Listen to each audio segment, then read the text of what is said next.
क्या ये सिख धर्म में आता है? क्योंकि बहुत लोगों का ये मानना है कि ये सिख धर्म का हिस्सा है। पहले ईश्वर की पहचान जरूरी है।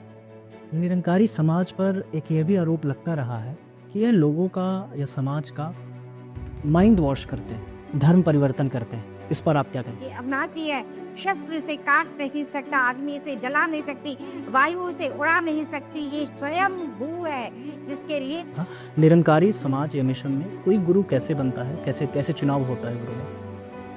ये कोई पराया ही नहीं है तो भेदभाव की कोई बात ही नहीं है। जगत के साथ जुड़ते हैं उतनी हमारी विवेक की जागृति होती है। रक्तदान विकारी मिशन में होता है, रीवा के अंदर भी हर साल होता है, जहाँ 200-250 लोग रक्तदान करते हैं। उसके बाद मानवता संसार में होती बहुत महान, मानवता से होता है मानव की पहचान। वर्ग, जाति, रंग, लिंग में बटे हुए समाज में जहां हर तरफ नफरत और घृणा का माहौल बनाने की कोशिश की जा रही है, अपने आप को दूसरों से श्रेष्ठ बताने की कोशिश हो रही है, ऐसे वक्त में एक ऐसा भी संप्रदाय है जिसने मानवता को ही अपना धर्म और कर्म बना लिया है। आज हमारे साथ हैं राजकुमारी काकवानी जी, जो निरंकारी मिशन रीवा की प्रमुख हैं। बहुत बहुत स्वागत है आपका।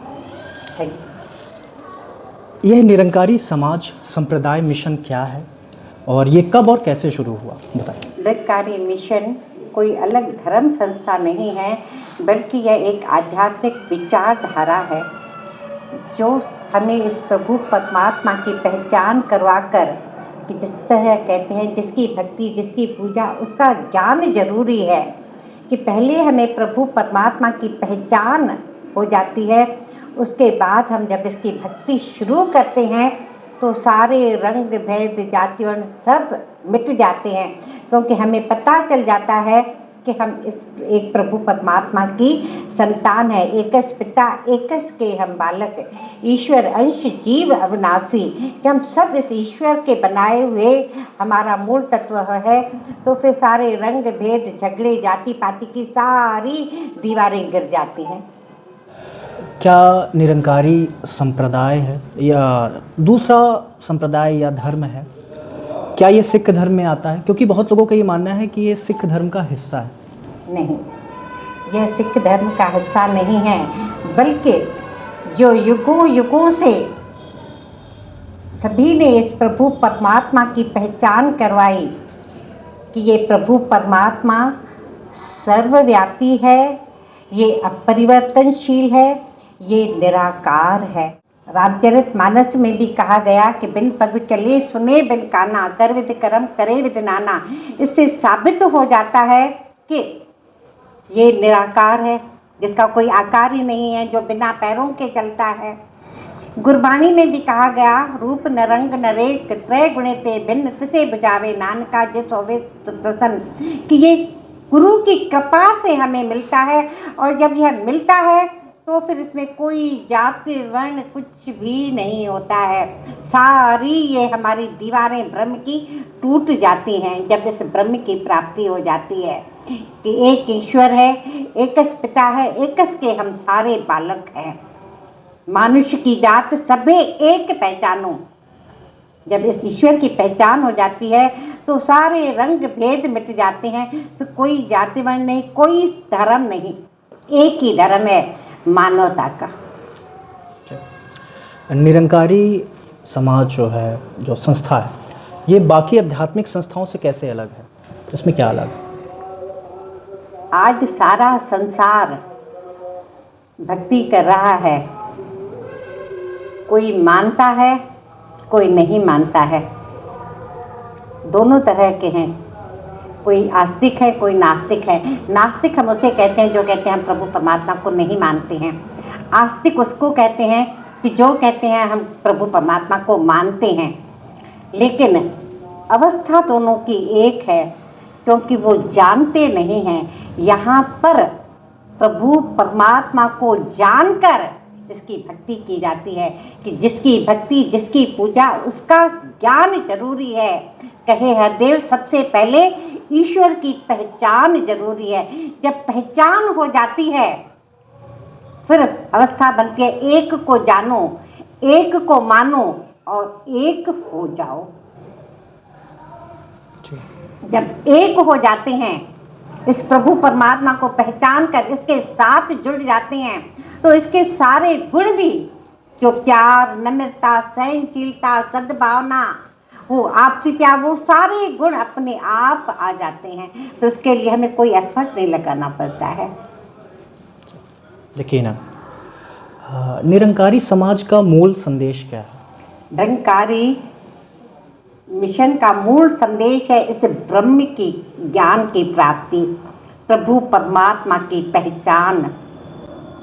जब इसकी पहचान हो जाती है तो सारी भ्रम, सारी दीवारें टूट जाती हैं, फिर दीवार रहित संसार हो जाता है। क्योंकि बीच में एक भ्रम की दीवार खड़ी हुई है, जो जाति वर्ण के आधार पर, कोई धर्म के नाम पर, छोटे बड़े की, ऊंच नीच की, छोटी बड़ी भावनाएं, ये सब हमारे बीच में दीवारें खड़ी हैं। जब इसकी पहचान हो जाती है, हमें पता चल जाता है कि हम इसका ही स्वरूप है और सारे हमारे अपने अपने हैं, इसमें भी उसमें भी सब में राम समाया है। फिर जब यह दृष्टि मिल जाती है कि हर एक में ये प्रभु परमात्मा ही बस रहा है, फिर ना कोई अपना, नो कोई बैरी, ना कोई बेगाना, सगल संग हमको बन आई। जब कोई पराया ही नहीं है तो भेदभाव की कोई बात ही नहीं है, छोटे बड़े की, ऊंच नीच की कोई बात ही नहीं है, फिर सारे अपने ही नजर आते हैं। ये निरंकारी मिशन का मूल उद्देश्य है कि हम स्वयं की पहचान करें, स्वयं का सुधार करें, अपना अवलोकन करें। अपनी पहचान हो गई तो फिर हमारे सबकी पहचान हो जाएगी कि मुझ में भी, तुझ में भी, सब में ये प्रभु परमात्मा का अंश समाया हुआ है, कोई पराया नहीं है, सारे अपने हैं। फिर वो एक विश्व बंधुत्व वाला, भाईचारे वाला भाव हृदय के अंदर आ जाता है कि मानव को मानव हो प्यारा, एक दूजे का बने सहारा। निरंकारी समाज के अनुसार परमात्मा या भगवान कौन है? कोई भगवान या परमात्मा को कैसे प्राप्त कर सकता है? क्या उसे पूजा अर्चना, धूप, अगरबत्ती ये सब लगाना पड़ेगा? क्या है इसके बारे में थोड़ा बताइए आप। जब पूर्ण सतगुरु जीवन के अंदर आता है, जितने भी हम सत्य शास्त्र पुरातन युगों से जिन्होंने भी इस प्रभु परमात्मा की प्राप्ति की, सभी ने एक संदेश दिया कि राम कृष्ण से कौन बड़ा, तिन भी गुरु कीन, तीन लोक के नायको, सब गुरु के अधीन, बिन सतगुरु किने न पाया, बिन सतगुरु किने न पाया, सतगुरु विच आप रखन कर प्रकट आंख दिखाया, जिनका ग्रह तन दिया ताला, कुंजी गुरु संपाई, अनेक उपाय करे नहीं पाए, बिन सतगुरु शरणाई। जब तक सतगुरु की शरण में नहीं जाएंगे तब तक इसकी पहचान होना असंभव, नामुमकिन है, कभी हो ही नहीं सकती है। क्योंकि गुरु ही रब है, रब ही गुरु है, इस विच कोई भुलेखा ही नहीं कि गुरु ही रब है। हर ने आप छुपाया, गुरु ने प्रगट कर दिखलाया, हर ने जान दुखा विच घेरी, गुरु ने आपदा काटी मेरी, कीपा ऐसे गुरता तन मन धनवारा, हर तजा पर गुरु नरसारा। कि गुरु की कृपा जब हो जाती है कि सत्य की नाव चलाने वाला सतगुरु होता है, भव से पार कराने वाला सतगुरु होता है, जो सत्य प्रभु परमात्मा की पहचान करवा दे। प्रभु परमात्मा की तीन निशानियां हैं। एक तो ये सर्वव्यापी है, सब जगह मौजूद है। जब सब जगह मौजूद है तो फिर दिखाने वाला हो तो 1 मिनट लगता है। अपरिवर्तनशील है और निराकार है। ये 3 निशानियां हैं। जो ऐसा प्रभु दिखा दे वही पूर्ण सतगुरु है। जी। निरंकारी समाज में किस तरह के नियम और व्यवस्थाएं हैं? क्या चीज़ें प्रतिबंधित हैं, उसके बारे में थोड़ा प्रकाश डालें। हमारे यहाँ जो भी है एक हमारी सोच पॉजिटिव हो, कोई भी गलत चीज़ का, कोई भी नशीले पदार्थों का सेवन करना हमारे लिए वर्जित है। अहंकार करना, किसी की निंदा नफरत करना, किसी से ईर्ष्या द्वेष करना, सब पे हमारे लिए प्रतिबंध है।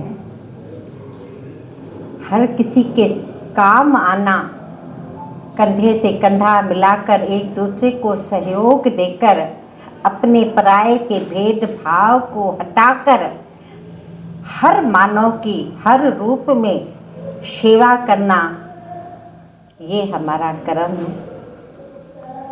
यही सतगुरु की हमें सिखलाया है। सेवा, सिमरन, सत्संग, ये तीनों हमको भक्ति के अंग बताए गए हैं। तीनों के साथ हम जुड़ते हैं तो इस ज्ञान पर टिके रहते हैं। आप निरंकारी समाज से कैसे जुड़े और अपने बीते सालों में क्या अनुभव आपने देखा, यहाँ कैसा देखा, आपका पहला दिन कैसा था, इसके बारे में कुछ बताइए।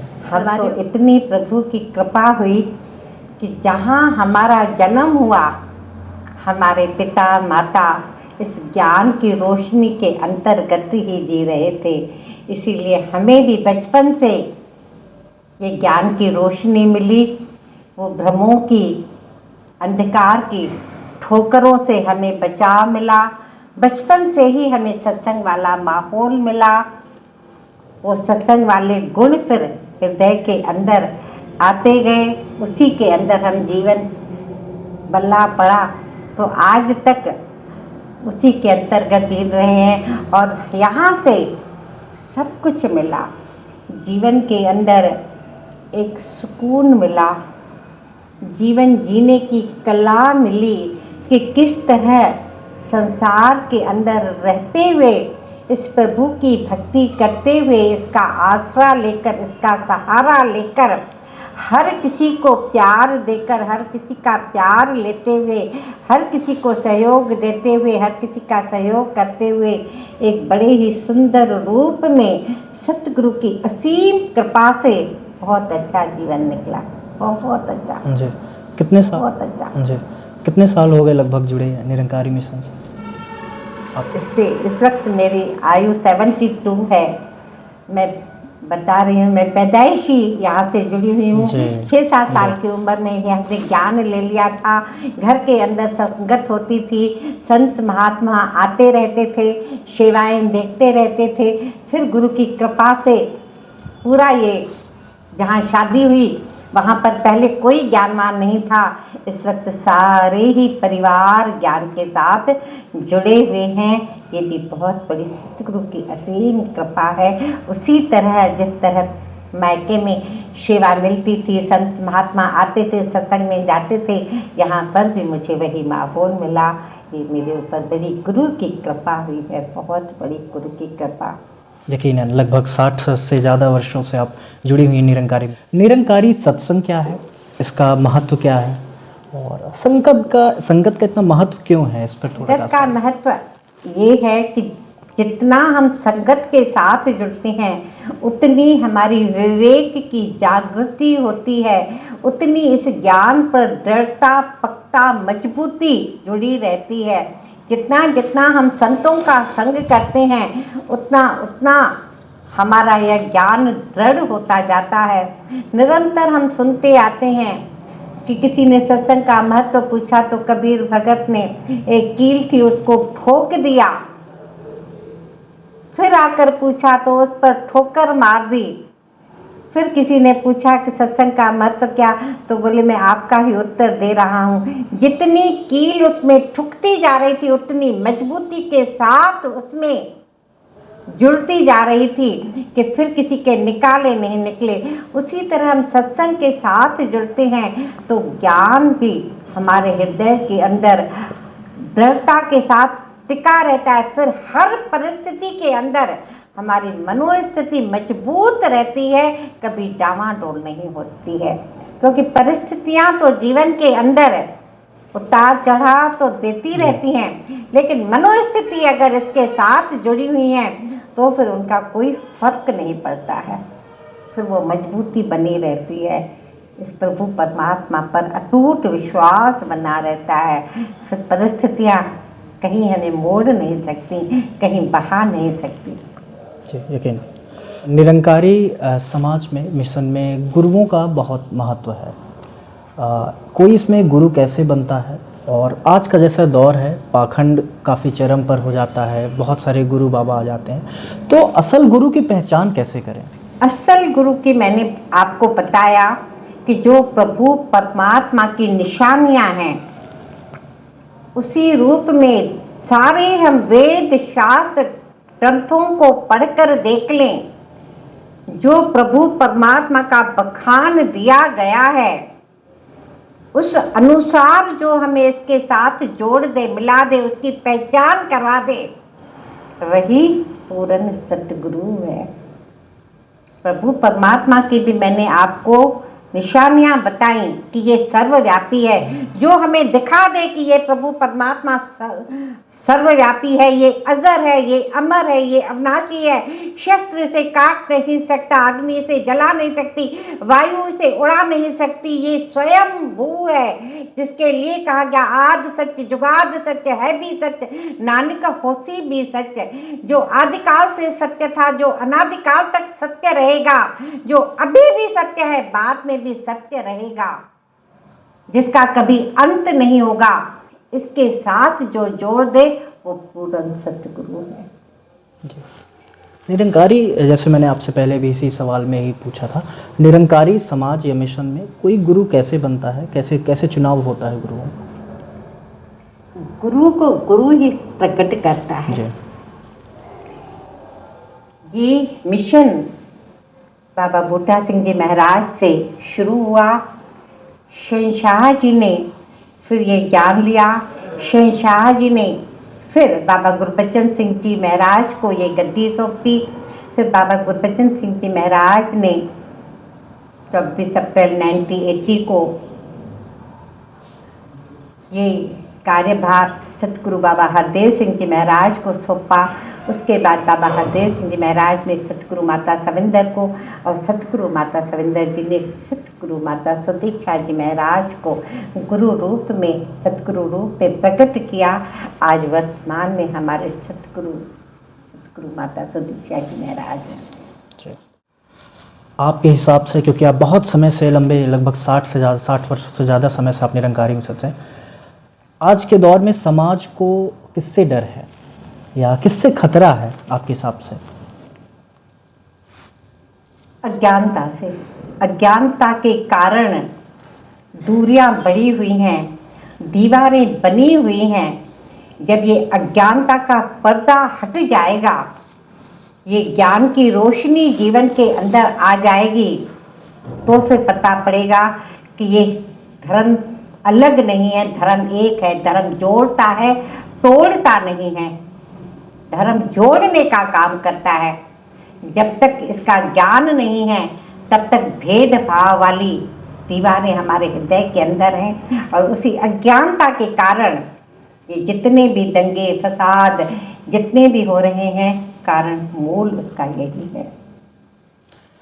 निरंकारी समाज पर एक ये भी आरोप लगता रहा है कि ये लोगों का या समाज का माइंड वॉश करते हैं, धर्म परिवर्तन करते हैं। इस पर आप क्या कहेंगे? नहीं, धर्म परिवर्तन नहीं करते हैं, बल्कि जब हमें पता चल जाता है कि ये प्रभु परमात्मा हैं, इसी की पूजा के लिए हम ये कर्म कांड कर रहे थे। जिस तरह कहते हैं फल कारण फूली बन रहा है, फल लगा तो फूल बुलाए, ज्ञान कारण कर्म धर्म किया, ज्ञान भया तो सबका विनाश। जब पता चल जाता है ये प्रभु परमात्मा, इसकी प्राप्ति के लिए मैं जब तप साधन कर रही थी, जब इसकी प्राप्ति हो जाती है तो वो सब सारे अपने आप छूट जाते हैं। साथ जोड़ने का काम करता है, इस एक की जानकारी करवाता है कि ये प्रभु परमात्मा है, जिसके बारे में कहा गया मन तू ज्योत स्वरूप है, अपना मूल पहचान, मन हर जी तेरे नाल है, गुरमति रंगमान। कि तू अपने पहचान कर, तू इसका ही अंश है। जब पता चल जाए हम इसके अंश हैं, तो फिर सारी क्रियाएं खत्म हो जाती हैं। जी। निरंकारी मिशन में किस तरह के आयोजन होते हैं, इवेंट्स होते हैं, उसके बारे में थोड़ा सा बताइए लोगों को कि जानकारी हो, किस तरह के आप किन क्षेत्रों से जुड़ी रही हैं। निरंकारी मिशन के अंदर जितने भी कार्य होते हैं वो एक मानवता के लिए होते हैं। 24 अप्रैल 1980 को बाबा गुरबचन सिंह जी महाराज की हत्या हुई। सतगुरु बाबा हरदेव जी महाराज प्रकट हुए। उन्होंने जो हमें समझाइश दी, हर किसी के मन के अंदर था कि हमें बदला लेना है। बाबा हरदेव सिंह जी महाराज ने कहा बदला लेना है, लेकिन खून का बदला खून लेकर नहीं बल्कि खून देकर, कि खून नाड़ियों में बहे, नालियों में नहीं। और 24 अप्रैल हर साल पूरे निरंकारी मिशन के अंदर रक्तदान शिविर लगते हैं, जहाँ पर ये संस्था बढ़ चढ़कर रक्तदान करती है और सारे वो जितने भी हॉस्पिटल्स हैं वहाँ पर ये दिए जाते हैं। सबसे ज़्यादा रक्तदान निरंकारी मिशन में होता है। रीवा के अंदर भी हर साल होता है, जहाँ 200-250 लोग रक्तदान करते हैं। उसके बाद भी जिनको जिनको ज़रूरत पड़ती है, पूरा साल भर ये चलता रहता है और सब रक्तदान करते हैं। जिसको भी ज़रूरत पड़ती है निरंकारी मिशन उन्हें रक्तदान देता है। 23 फरवरी को बाबा हरदेव सिंह जी महाराज का जन्मदिन होता है। उस दिन हमारे यहाँ पर कि प्रदूषण अंदर हो या बाहर हो, दोनों हानिकारक होते हैं। यह संदेश सतगुरु बाबा हरदेव सिंह जी महाराज ने दिया और सफाई अभियान शुरू होता है। यहाँ पर भी नदियों में, नालों में जाकर अनेकों वहाँ पर सेवाएं समर्पित करते हैं कि वो गंदगी नहीं हो, पानी स्वच्छ हो, नदियों की सफाई होती है। कभी हम लोगों ने हॉस्पिटल जाकर, हॉस्पिटल के बाहर की, कभी हम लोगों ने कब्रिस्तान, शमशान घाट में जाकर वहाँ पर जहाँ पर भी हमें वो गंदगी दिखती है कि कूड़ा सफाई अभियान लगाया जाता है। कभी रेलवे स्टेशन पे हर साल भी होता है। जी, बहुत ही नेक काम है मैम। अंततः युवाओं को क्या संदेश देना चाहेंगी, समाज को क्या संदेश देना चाहेंगी? साथ ही बहुत लोगों के मन में जिज्ञासा है इस मिशन को लेकर, निरंकारी मिशन को लेकर, तो कोई जुड़ना चाहे तो कैसे जुड़ सकता है?